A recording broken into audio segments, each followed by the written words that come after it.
ഒരു കിടിലൻ അയല പൊരിച്ചത് എങ്ങനെയാണെന്ന് നോക്കിയാലോ. മിക്സിയിലേക്ക് വെളുത്തുള്ളി, ചുമന്നുള്ളി, ഇഞ്ചി, പിന്നെ കുരുമുളക്, ശേഷം ഒരു വറ്റൽമുളകും നമ്മൾ പെരിഞ്ചീരകവും കൂടെ ആഡ് ചെയ്യണം. അതിൻ്റെ കൂടെ കറിവേപ്പില, ആവശ്യത്തിന് മുളക് പൊടി. ഞാനിവിടെ 2 ടേബിൾ സ്പൂൺ മുളക് പൊടിയാണ് എടുത്തത്.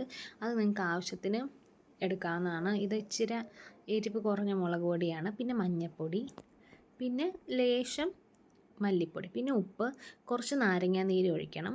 പിന്നെ ആവശ്യത്തിന് എണ്ണ, കുറച്ച് വെള്ളവും കൂടെ ഒഴിച്ച് കഴിഞ്ഞ് നമ്മൾ മിക്സിയിൽ നല്ലപോലെ ഇതൊന്ന് അരച്ചെടുക്കണം.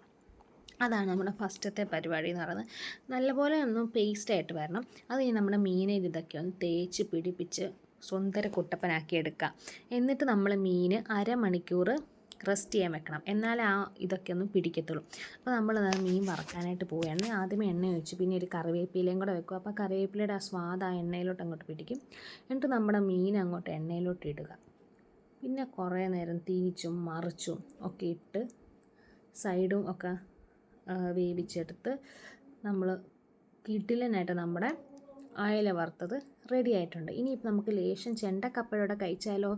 കുറച്ച് നാരങ്ങ നീരും കൂടെ ഒഴിച്ച് കുറച്ച് സവോളയൊക്കെ ഇട്ട് ആ കപ്പയും ആ മീനിൻ്റെ ആ ഒരു ഇതൂടെ അങ്ങ് കഴിക്കുമ്പോൾ ഉണ്ടല്ലോ, സൂപ്പറായിരുന്നു.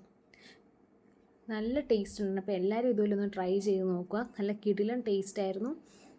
അപ്പോൾ ശരി, ബൈ.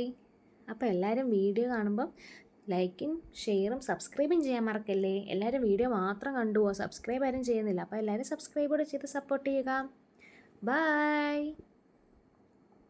അത് ഞാൻ ലാസ്റ്റ് എൻ്റെ അച്ഛൻ്റെ ഹോണസ്റ്റ് റിപ്ലൈ കൂടെ ചോദിച്ചിട്ടുണ്ട്.